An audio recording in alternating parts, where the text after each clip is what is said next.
Hello, I'm Larry Spencer, President of the Air Force Association, and happy Veterans Day.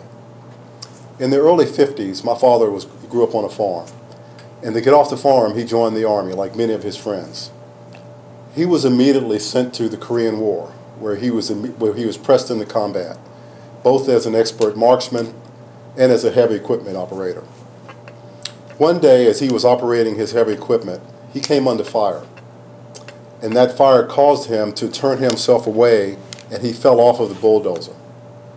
Instinctively, he got caught in the tracks, so he pushed himself away, and unfortunately, his arm or his hand, left hand, got mauled in the gears of the bulldozer.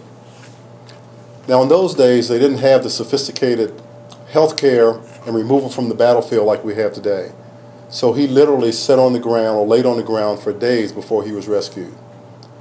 When they found him, not only was he in a coma, but he had developed gangrene in his left hand.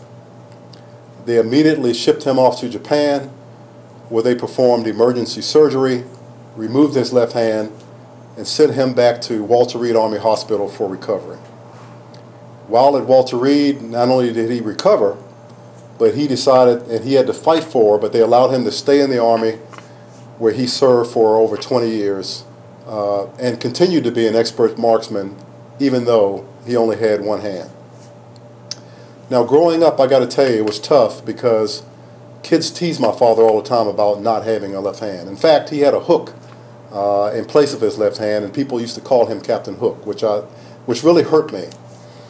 And I remember talking to my father about it, and he always told me, don't worry about what people say. He told me that he was really proud of his service to the country, that he was proud to be a soldier in the Army, and that he wanted to take part in helping our country reach its potential. He loved the country, and that's what I should focus on, that this is our country, this is the best country on earth, and that we should be all proud to serve. And so that's one of the reasons I joined the United States Air Force and served for nearly 44 years.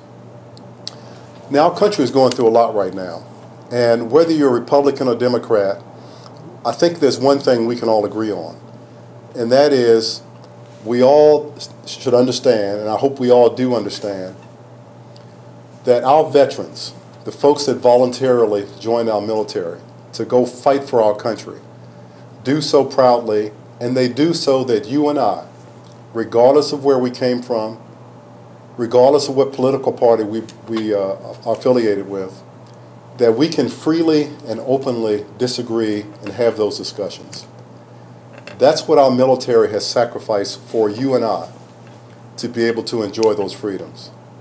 So on this Veterans Day, I'm just asking you to take one day and let's put our differences aside and all focus on something we agree on. And that is we have great veterans in this country who sacrificed for you and I so that we all could be free. Thank you very much, and again, happy Veterans Day.